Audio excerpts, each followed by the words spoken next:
And I didn't mean to cut you off, but I know how you roll. Uh, who wrote the Genesis, the Book of Mo- Genesis? Moses wrote it. Uh, how did he get that information if he wasn't in the Genesis? Well, it was recorded already on tablets. That's the point that I'm making about the Enuma Okay. Elish and Wisdom epics and all of these.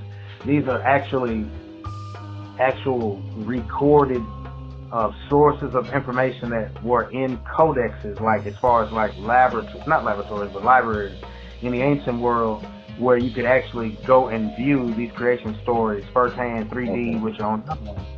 Okay. So these, uh huh, And he wrote. Did he write the Book of Exodus also? he wrote Genesis. Go ahead. Yeah. So by him writing Exodus, Uh the huh. Exodus story is about him, isn't it?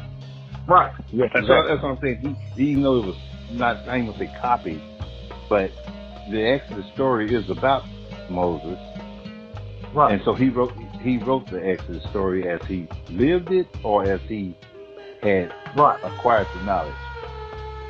Right. Well. See, the story of Exodus is the Exodus of the Israelites and how he discovered himself being an Israelite. Yeah. From the tribe of Levi. He would eventually revolt against that Egyptian government that he grew up in.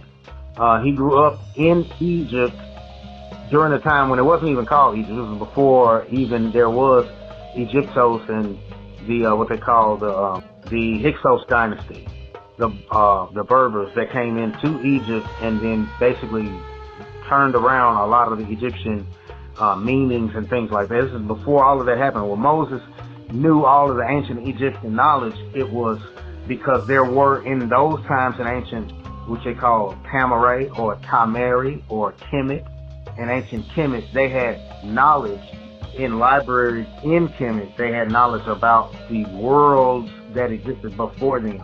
And one of these worlds previous to them was the ancient Sumerian knowledge and libraries and stuff like that. So that's where they get that the knowledge about Adam and Eve and the flood of Noah. This is where Moses, since Moses was in the Egyptian dynastic periods in history, in the chronological order of these stories happening, Moses then goes back because of his academic knowledge of history, knowledge of the Egyptian knowledge of the Sumerian knowledge, because it's pertaining to the Egyptian knowledge with him being in the Egyptian culture. He has all of this knowledge of what they call the older gods. Because you got the Sumerians, they call their gods the Anunnaki. Then the Egyptians, they call their gods the Neteru.